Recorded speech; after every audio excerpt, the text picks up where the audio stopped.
If I were to ask you offhand how you might best arrive at the conclusion that an individual is short or tall or somewhere in between, how would you go about that? Likewise, if I posed the question to you, if an individual were fat, obese, skinny, rail thin, and likewise, if I were to ask you if an individual is jacked, as in ripped and strong and muscular, versus not so muscular, the question remains how you go about that. Now, it should be pretty obvious how you go about that. We establish norms in different traits and attributes by comparing individuals and sometimes groups of people. And even so, individuals in their totality form groups of people. And so in the United States, to use the imperial system, if you are 6'8", you're pretty goddamn tall. I don't know what the percentage is off the top of my head, but I could tell you you're very, very tall if you're a man. And certainly a freak of nature if you're a female. But if you're a male in the United States and you're 5'3", you're very, very short. And there's going to be some variation on how much mileage you get in terms of that, because it'll depend on the area and the country and locality. But the principle remains the same. You arrive at certain conclusions because you compare people and individuals. And all your life, you do this. Of course, it's not quite that simple. And for better or worse, that's kind of how the world goes around as human apes. We establish norms because there are broad averages that people fall into, whatever the category might be, and there are people below those norms and people above those norms, whatever the traits and qualities might be. And we arrive at that by mass comparison. So at a very basic level, comparison is necessary. It also forms the basis, it should go without saying, for hiring people for a job, say, or applications to a university. You have a pool of applicants, whether it's a job, a university, or something similar, and you choose the people that are quote-unquote best qualified because they don't fit the average, and they're not below average, they're above average, perhaps far above the average in some cases. And that's how the world goes around. But if you've been around enough and lived your life long enough, you probably heard the phrase, don't compare yourself to others. It's a strange paradox, a contradiction in of itself. Don't compare yourself to others, only focus on yourself. But that exercise is an exercise in madness. The essence of the message, and let's steelman that phrase, that argument, that attempt to encourage people, is that there isn't much you can do about your relationship to other people because other people are outside the purview of your influence, therefore focus on yourself. But the problem inherent to this, and the problem across the board, is that the only metric we have for understanding ourselves and for establishing a certain value that we can ascribe to ourselves, whatever that quality might be it how fast you run a sprint, how great a long-distance cycler you are, how strong you are, and indeed how smart you are in certain fields, is to compare yourself to others, and inasmuch as you fall within the mean, or below the mean, or above the mean, that will give you a sense of how you're making progress. So sure, relative to yourself, there are some things you can do that do not necessitate direct comparison to other people. Let's say you're on a weight loss journey. Let's say for most of your life you've been severely overweight. And I'll again use the imperial system here for the sake of the majority of my audience, Americans. And you're 5'10" and you weigh 350 pounds. That's a lot. So let's say you manage to lose 150 pounds. That is a significant amount of weight, and compared to your former self, your former image, the former body composition, you've made vast improvement. But people might still look at you as simply average or normal. Relative to yourself, sure. And that is, to steelman that phrase, that argument of encouragement, that relative to yourself, you should try to improve yourself and be better. Whatever that might be it sport, academic performance, making more money, take your pick. So for example, almost no one is going to be Jeff Bezos, right? Just in terms of his net worth. It's possible, almost nobody. But that's okay. right? Because you're only supposed to focus on yourself. That's the idea behind it. But ultimately, comparison is inevitable. And despite the inevitability and the necessity, and I do think it's a necessity because otherwise you cannot establish any norm whatsoever, and you cannot test or process things, for example, who's going to get the job or take your pick. But unfortunately, it still remains a necessity because otherwise you cannot establish norms, averages, things like that. And we, by our very nature, do this. We compare ourselves to others. Some people more than others as individuals, but we do it all the time. You need only walk out on the street of your local city to find out how tall you are relative to the people around you, or how short you are, or how average you are, and so on and so forth. Now, it is a necessity, but it is also a devil comparison. At the level of individuals, it is a devil because it can truly drive you mad. The madness in comparison arises in the context of profound self-awareness. If you're a self-aware individual, something that's very rare, because self-awareness doesn't really give you any benefits, it brings you mostly pain, and I'll explain why in a bit.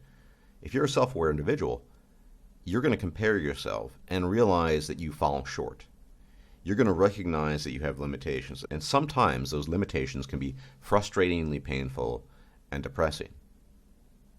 And the recognition, for example, that you might encounter an individual who's vastly more intelligent than you are, and you know that, and you're aware of it, most people have a gut, knee-jerk reaction to that sort of encounter, and they instinctively become defensive. They double down. They'll try to engage in ignoble activity and behavior, particularly if they're in an argument with the person and they're on the losing side of the argument. Or the fact that this person exists is considered, at least for the moment, a thorn in the person's side because his relative inferiority is being made that much more apparent, above all to himself, although that inferiority might be clear to everyone else involved. To the individual, it's that much worse.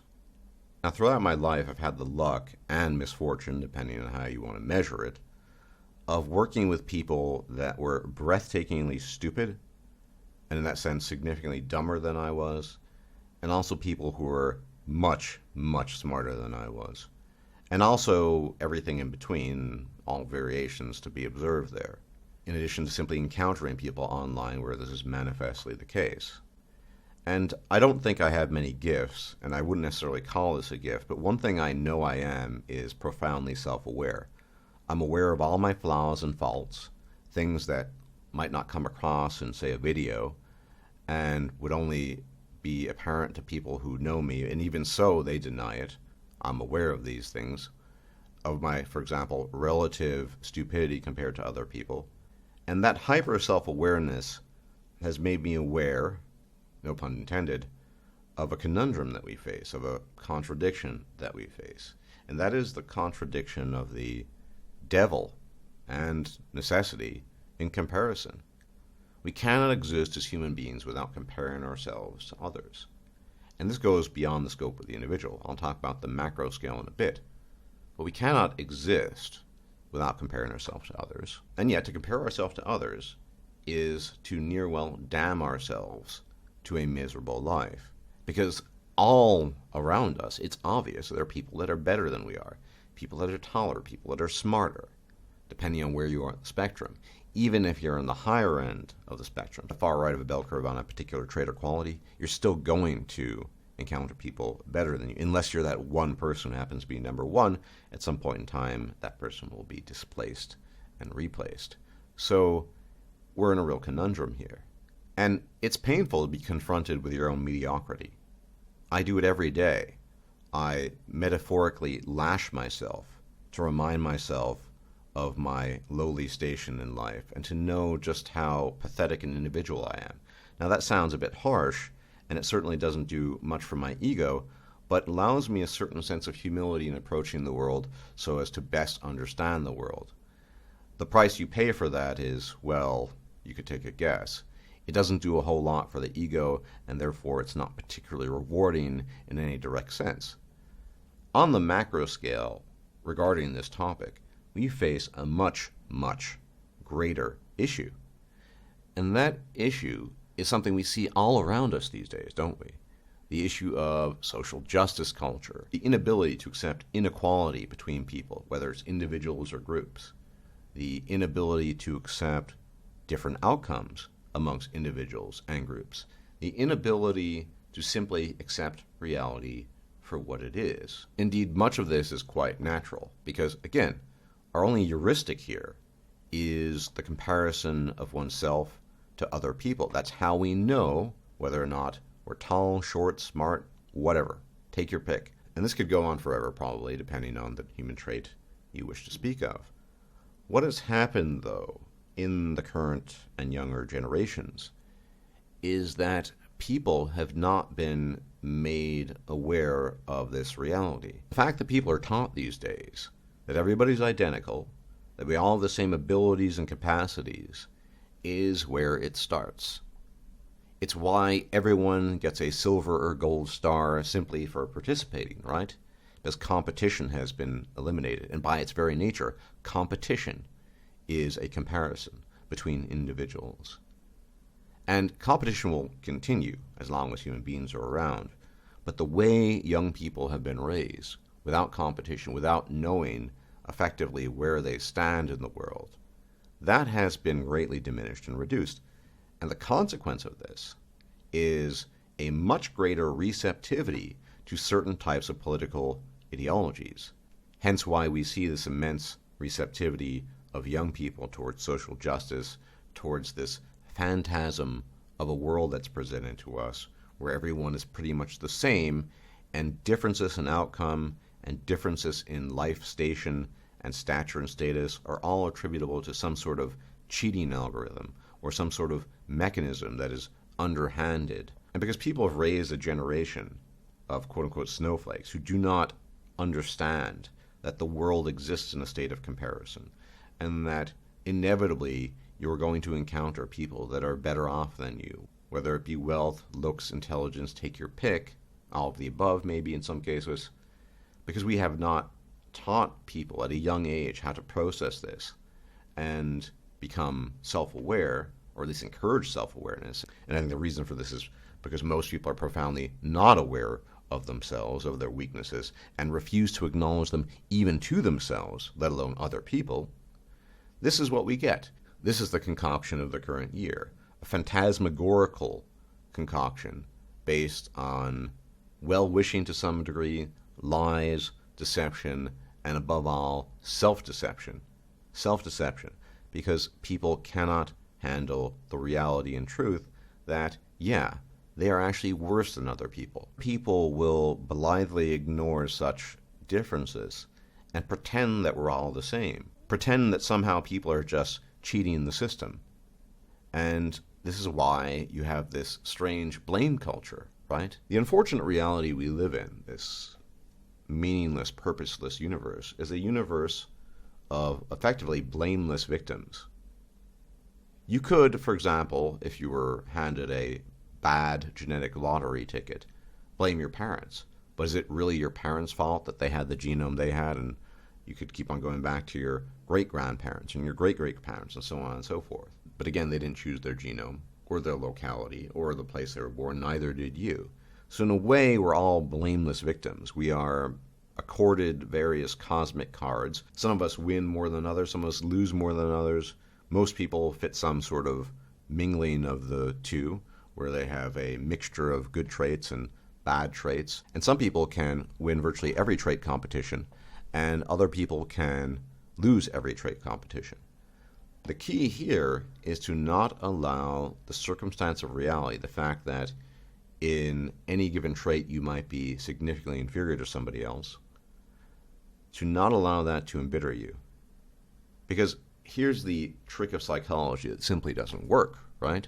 Well, maybe you're better than 90% of the people in field X, but there's still that top 10% that exceed you, right? From a personal psychological perspective, as an individual, who gives a shit about the people who are lower on the ladder than you? Nobody really thinks about that. You might have some casual awareness of it because they're not the competition, right? The competition are the people either at your level or above your level. I know individuals who are aware of their deficiencies. They're lacking in something. They're extremely embittered people as a result. and they let it constantly hound them. Now, in my own case, I don't let it constantly hound me. I'm aware of it, and I accept it. There's a type of stoicism behind it, and that stoicism is something that needs to be taught to young people. Because if we keep on raising this generation of young people to believe that we're all the same, that we're all equally endowed, that we all have the same innate capacity, when any glance at the world, even the most cursory glance at the world, would reveal a harshly different reality instantly. People are innately aware of this. It's why when I've encountered really dumb individuals who, for whatever reason, cross paths with really smart individuals, that is, people vastly more intelligent than them, that there's this innate gut reaction. They know that their interlocutor, that the person speaking to them, is on a different level, and it bothers them no end. And they won't concede it publicly and barely to themselves, but it affects their behavior, it affects everything. And this is also the problem of the great cognitive divide, the cognitive elite. They live in a bubble. They don't think about these other people because these other people are, for all intents and purposes, in a different universe, a different reality. The things they talk about, the things they think about, the complexities of the world, be it the economy, human physiology, physics, the mind, inaccessible largely to most people, right? This is a huge challenge, but it's going to fall to people who decide to have children who are self-aware enough that they make their own children aware of these things without punishing the children for their deficiencies and deficits. I'm not talking about timid acceptance. I'm talking about an awareness of one's place in the world relative to others, because we will always compare ourselves to other people. And at the same time, an acceptance of that such that you are not crippled and crushed by it. Because I've met many individuals who have been crippled and crushed utterly by their inferiority relative to other people. Sure, they still work on themselves, but there's a constant bitterness there, an acerbity that doesn't need to be there necessarily, and I can assure you it doesn't make them happy feeling that way. But they're surrounded by this world. And I do believe it's possible to achieve a state of relative equanimity in light of all of these differences, in light of the extreme inequality in the world, in light of the fact that we're all blameless victims of the cosmos. It is what it is, but it has to start early. It has to start early. I think I might have mentioned this before.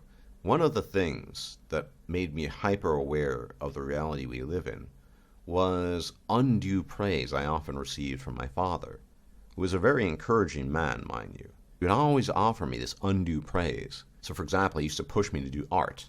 It wasn't really my thing. I have some minor talent, although it's not great. And when I would draw something or paint something, he would say, "That's great," or "fantastic." And then I would look at other people in their art who were much more talented than I was, and I'd think, that doesn't make sense. Is this simply paternal bias? Probably. At a very young age, I became aware of the conundrum here. And it's a conundrum, frankly speaking, that we all face. Were I not the weirdo individual that I am, I would not be aware of these distinctions between people. I might have falsely believed I was a talented artist when I clearly was not, or that I was talented at anything. I can assure you I have no talents whatsoever. Becoming aware of this initially was very painful, but I think it's something that everyone can go through, and indeed should go through. I think there's far too much ego currently in the world, and it needs to be cut down a bit. And it has to start with the young people. We cannot delude people into thinking that we're all the same, and that we can achieve anything we want, and that if people do not achieve anything they want, and that the outcomes are not the same, there's something fundamentally malicious at play. Again, blameless victims of the cosmos. Therein lies the rub. There's nobody to blame. Not you, not your parents, not society. It's simply the reality we live in, the universe.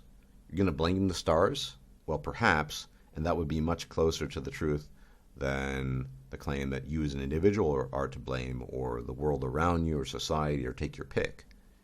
Things are the way they are.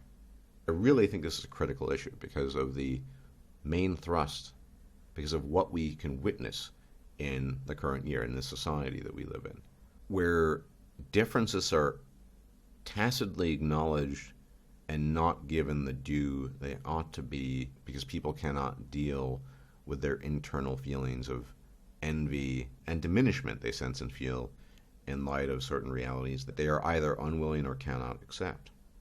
It's a real conundrum, and I don't claim to have the exact answer for this.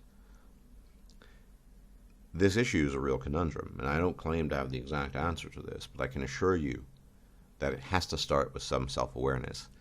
And self-awareness starts, at least in part, with the destruction of the ego, which doesn't feel good. I guarantee you that not only would we all get along better, we'd also learn more, we would gain more knowledge, we'd be able to appreciate things more if we all cut down our egos a little bit. A complex topic, gentlemen, a topic I've thought about my entire life. I would hardly say this is the final word on it, but I do think that these are some words to ponder. In any event, if I'm still alive and hale, I will check you out later. As always, may the gods watch over you. Those gods that have dealt you the cards that you did not earn, whether for ill or for good. Take care. If you liked this video, please like, share, and subscribe. And if you enjoy my content, please consider making a donation or becoming a patron. Thanks for watching.